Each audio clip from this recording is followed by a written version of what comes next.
The bus doors finally opened with a sharp hiss and a heavy metallic clatter, and I pushed forward with my shoulders, forcing my way through the packed crowd, squeezing into it and then finally breaking free as I stepped out onto the street.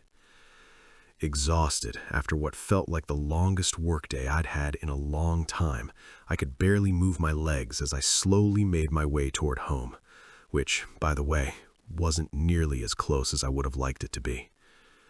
A dark, empty courtyard, mud everywhere after the recent rain, and no working bulbs in the street lamps. All of that created its own kind of unique atmosphere. You could almost imagine yourself in some kind of horror movie. That evening, I was so tired that even if some damn werewolf had suddenly jumped out at me from the bushes, I probably wouldn't have even had the strength to resist. The wind was cold, too, constantly pushing me to walk faster. Finally, my apartment building came into view, an old 5-story block. In our courtyard, the only source of light was a single, week-old bulb hanging under the entrance canopy, and of course, it wasn't near my path. So I had to move forward blindly, stepping through puddles and mud, just hoping I'd get lucky and not completely ruin my shoes and pants. As for lighting in our building, something strange has always been going on. Bulbs just disappear.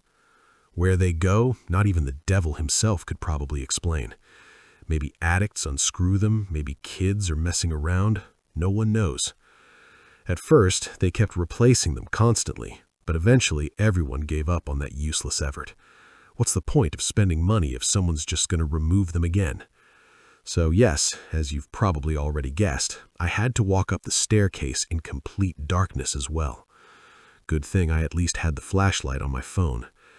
After climbing 3 floors, in its dim light, I finally saw my door, old, covered with worn synthetic leather, with a lock that constantly jammed. I got into my little den, slammed the door shut behind me, dropped my backpack off my shoulders onto the floor, and sighed deeply. Finally, this day is over. I collapsed on the bed, still unmade from the morning. At that moment, there was only one thing I wanted: to drink some hot tea, take a shower, turn on a show, and fall asleep, because tomorrow it would just start all over again. So, that's exactly what I did. I put the kettle on, took a shower, and turned on the computer. Yesterday, I had fallen asleep without finishing an episode, and it was interesting too.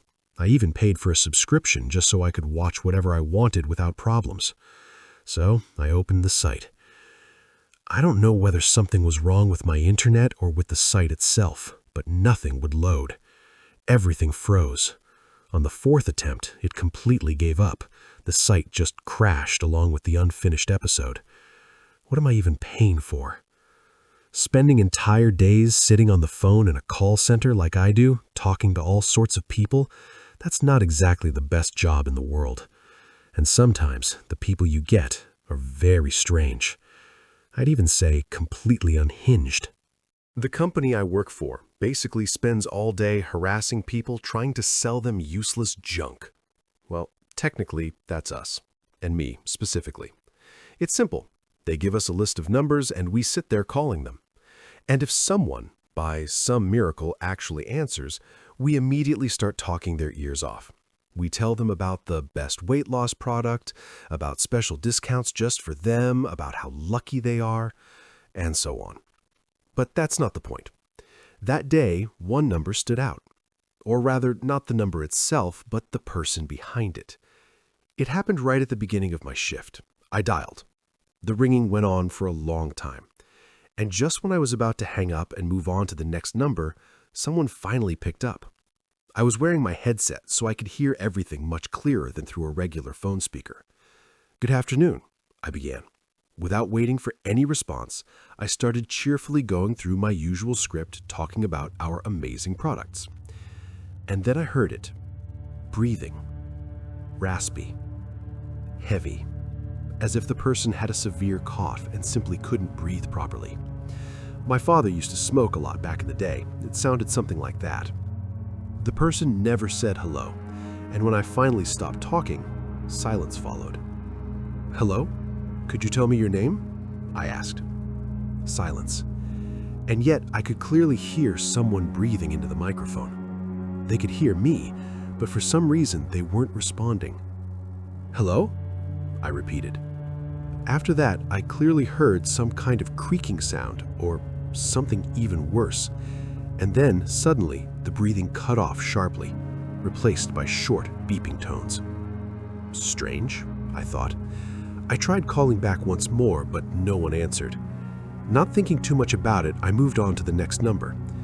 But the strangest thing was that I heard that same raspy breathing several times throughout the day, even though I was calling completely different people.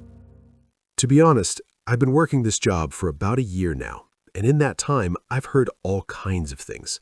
From elderly people complaining about their health and their children who abandoned them, to outright insults and curses. So strange silence on the line didn't really surprise me, and by the end of the workday, I had completely forgotten about it. The show was canceled, and instead of tea, I suddenly felt overwhelmingly sleepy.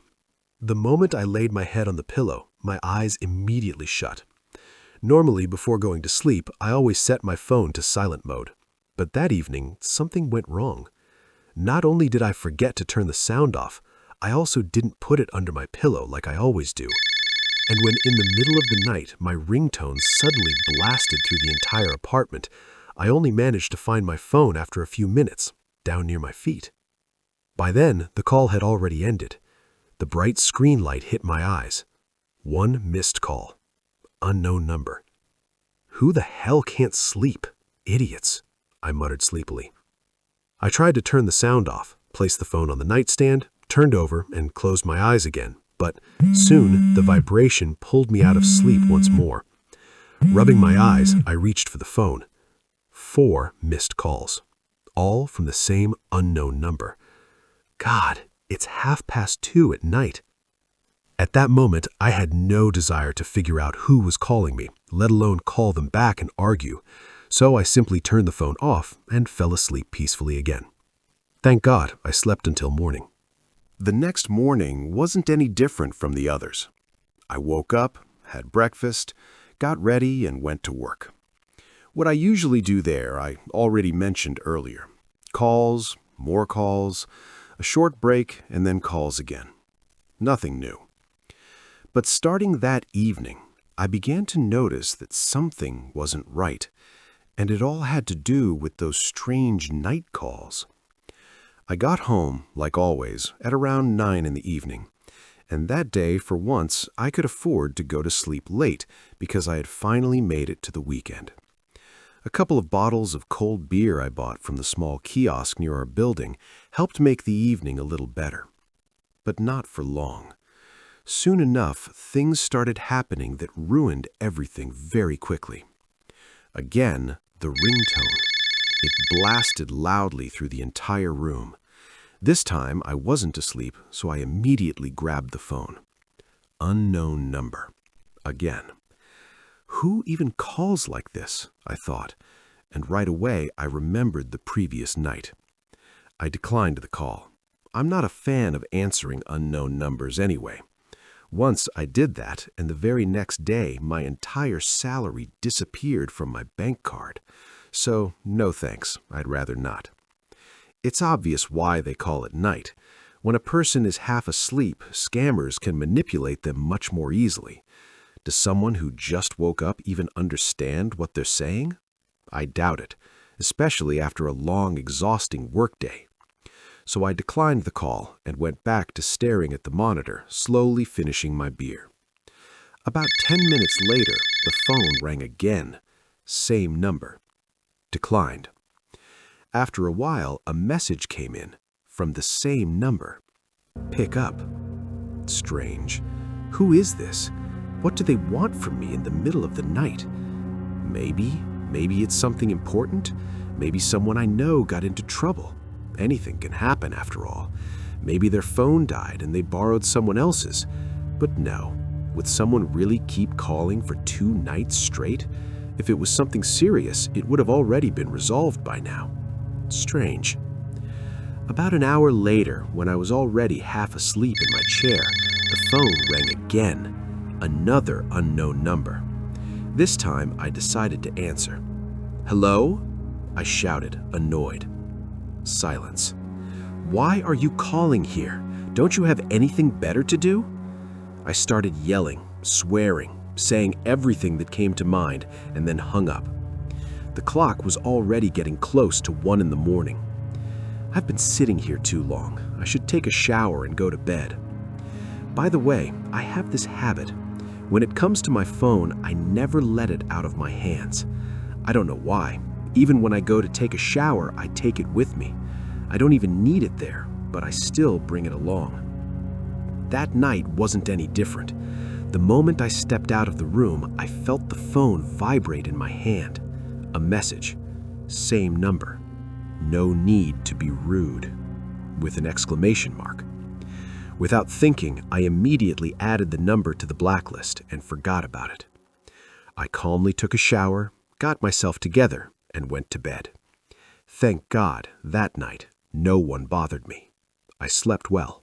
But in the morning, when I turned on my computer, I found one unread email in my inbox. The sender's name was just a random combination of letters and numbers, as if someone had simply dragged their hand across the keyboard. It wasn't spam. It wasn't an advertisement. It was a direct message from a real person, and it contained only one sentence. "Now you don't want to talk to me?" At that moment, I realized only one thing. The one who sent that email and the one who had been calling me at night were the same person. Who was it? Where did they get my number? The number, fine, that's not hard to obtain. But the email? And most importantly, what did they want from me? That's exactly what I asked in my reply. And that's where the correspondence ended. But not the calls. The calls continued. There were more of them, and they became more persistent. I answered several times, but every time, nothing but silence. No matter what I said, no matter how much I cursed, it didn't help. The calls kept coming. But the final straw came after this incident. One night, before going to bed, I simply turned my phone off. And what was my surprise when once again in the middle of the night, I woke up to a loud vibration. Half asleep, I didn't understand anything at first. And then it hit me like a hammer to the head. I had turned the phone off. I had turned it off. So how was this even happening? That night, for the first time, I was truly scared. Did it turn itself on? That's impossible. I rushed toward the phone, picked it up. "What do you want? What the hell do you want? Why are you calling here?" This time, the response came immediately. Instead of dead silence, I heard something else. Incomprehensible speech. Someone was muttering very quickly, saying something under their breath, words blending together into an unintelligible stream. At the same time, I heard creaking, high-pitched squeaks, other strange, unnatural sounds. My hand trembled. I didn't say a single word. I just stood there, holding the phone, listening to this madness. And then suddenly, it stopped. Short beeps. The call ended. For a while, I kept holding the phone to my ear, trying to understand what had just happened. But I couldn't find any explanation. And the further it went, the worse it became. A few days later, my life turned into a complete nightmare. For a short time, the calls stopped. I had just gone back to work. I don't remember exactly, maybe 3 or 4 days passed without anything happening. Gradually, I even started to forget about everything. But just recently, it reminded itself again. Only now, instead of calls to my phone, someone started ringing the intercom, right in the middle of the night. At first, it didn't seem like a big deal, But one time when I picked up the intercom handset, I heard something that made my blood run cold. That same raspy breathing. The same exact sound. Terrified, I immediately hung up and ran into the room. My windows faced the courtyard, so I rushed to look outside, trying to see who was standing near the entrance. But there was completely dark. There was no working light near the door, and the light from the neighboring building didn't reach that far. Suddenly, the intercom rang again, loud, sharp, cutting through my ears. This time, I didn't pick up. More than that, I unplugged it completely. Maybe I should call the police, I thought. But then, what would I even say? They'd come, sure, but then what? Someone rang my intercom? That's not a reason. And if I told them everything that had been happening to me over the past days, they'd just think I'd lost my mind. They'd tap their temple and leave. I stood there, arguing with myself, and then went back to the window again. I kept trying to see something near the entrance, trying to spot whoever had been ringing. But there was nothing. No movement. No shadow. Nothing. Did they just disappear into the ground or something? I stood by the window for maybe 40 minutes, and not once did I see any sign of movement near the entrance. In the days that followed, things became completely unimaginable. One evening, while returning from work, not far from my building, I noticed a silhouette. Even from a distance, I could tell it was someone standing right on the path. As I got closer, I saw it was an old woman, bent over, dressed in old, ragged clothes. I see people like that in the courtyard all the time, so I kept walking calmly, not paying much attention, listening to music in my headphones. I passed by her, and suddenly, she grabbed my arm. My heart nearly stopped. Her grip was unbelievably strong, cold, like ice. She held on so tightly that I couldn't pull away. "What are you doing?" I shouted. "Who are you?" And in that very moment, I answered my own question. It was her. That old hag had been tormenting me for a week. Her hand was freezing. I tried to break free, but it felt like my arm was caught in a vice. And then she started whispering something, muttering under her breath. "Let go of me, you're insane," I yelled. "What are you doing?" I shouted again. But she didn't respond. She just kept holding my arm. I tried to look at her face, but I couldn't. It felt wrong. As if there wasn't a face there at all. As if under the edge of her headscarf, there was only darkness. Not shadow from the night, but something deeper. Something that swallowed the light instead of reflecting it. It was late in the courtyard. You couldn't see a thing. But her pale, almost white figure still stood out in that darkness. It was late. People were already asleep. Even the windows in the building were dark. There was no point in screaming. With my free hand, I swung as hard as I could and hit her across the chest. Her grip loosened instantly. I pulled free and ran toward the entrance as fast as I could. I turned on the flashlight on my phone so I didn't trip, and thanks to that light, I realized something. What had been holding my arm just seconds ago was not something normal, not something alive, something else, something wrong. I don't know why, but something made me turn around. I looked back, shined the light in her direction. She was still there, standing in the exact same spot, watching me with a dark, empty stare. My heart was pounding, my hands were shaking. I fumbled in my pocket trying to find my keys, and she just stood there, watching. Finally, I ran into the building, locked myself inside the apartment, and rushed to the window in my bedroom. She was still there, standing in the same place. But after a couple of minutes, she slowly moved out of view. What the hell is happening to me? I muttered, collapsing on the couch.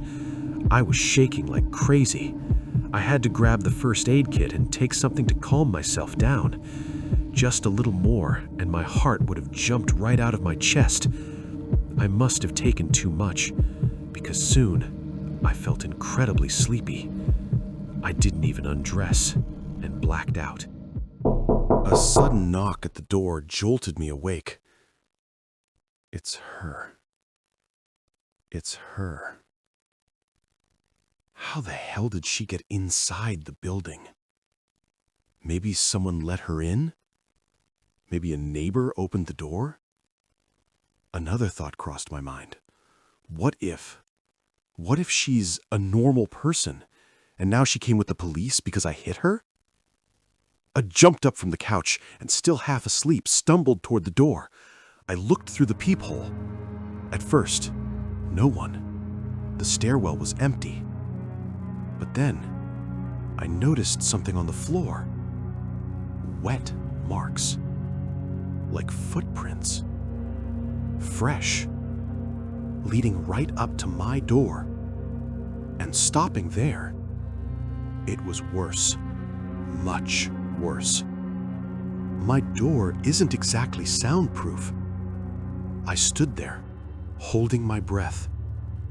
There was no voice this time. No whisper. Only sound. A soft, dry trickling. Like sand. Or dirt. Slowly pouring onto the floor just outside my door. I looked again through the peephole. Nothing. No one standing there. Only the growing dark shape near the threshold. I slowly backed away from the door, step by step, toward the bedroom. I stayed there until morning. Only when the first light appeared outside did the ringing stop. And then I heard footsteps slowly fading away down the stairwell. The entire next day, I felt like I was in a coma. I didn't want to eat, didn't want to drink. I called in sick at work, lied to my boss that I had a fever. I thought about going out to the store, but when I opened the front door, I froze. Right there, on the doormat, was a small pile of dirt, with bits of dry grass mixed in. So that's what had been falling onto the floor the night before. Dirt. From somewhere. I swept it up, threw it away. But deep down, I already knew. Yesterday, I found someone online. A person who deals with all kinds of paranormal and unexplained things. A psychic, if you want to call it that. I never believed in any of that nonsense. Always thought they were nothing more than charlatans. Never in my life did I think I would need their help. But I had no one else to turn to. Because what was happening to me was something truly unexplainable. The woman came to my apartment. Yes, she looked a bit strange. Yes, she behaved a bit strangely too. But I told her everything. From the very beginning. All of it. "Where do you work?" she suddenly asked. "I work in a call center," I replied. "I've taken some time off. Unpaid leave. No one would let me go otherwise. Going home in the evenings has become dangerous. Every night someone stands outside. Every night someone is at my door." "In a call center?" she repeated. "Yes, we call people, try to sell them different things." "Tell me," she said slowly, thoughtfully, "those numbers you call, where do they come from?" "I don't know. Management gives them to us. Probably some kind of database. Maybe they buy lists somewhere." "Have you had any strange calls? Any that stood out? Try to remember. At work. She was leading somewhere with that question. And then I remembered that number. At the very beginning. The breathing. Yes, I said slowly. There was something like that. After that call, I think everything started. I told her everything in detail. How I called, how someone picked up, how they stayed silent, how I heard that breathing. How strange, she said quietly. Then she looked at me and said, "The thing is, some people, when they bury their relatives or loved ones, place a working phone in the coffin with an active SIM card." I felt a chill run down my spine. "They can't accept the loss," she continued. "They hope that one day that person will call back." "You called that number, a dead person's number." "But I called from a different number," I said. "From work." "It doesn't matter. The number is just a formality. She heard your voice. That's enough." A heavy silence filled the room. "The dirt she left at your door," she added quietly. "You understand where it came from." "The grave," I whispered. She nodded. "But it's not just her." I looked at her. "What do you mean, not just her?" "The woman, the old one, she is only a part of it. She is connected to something else, to something darker.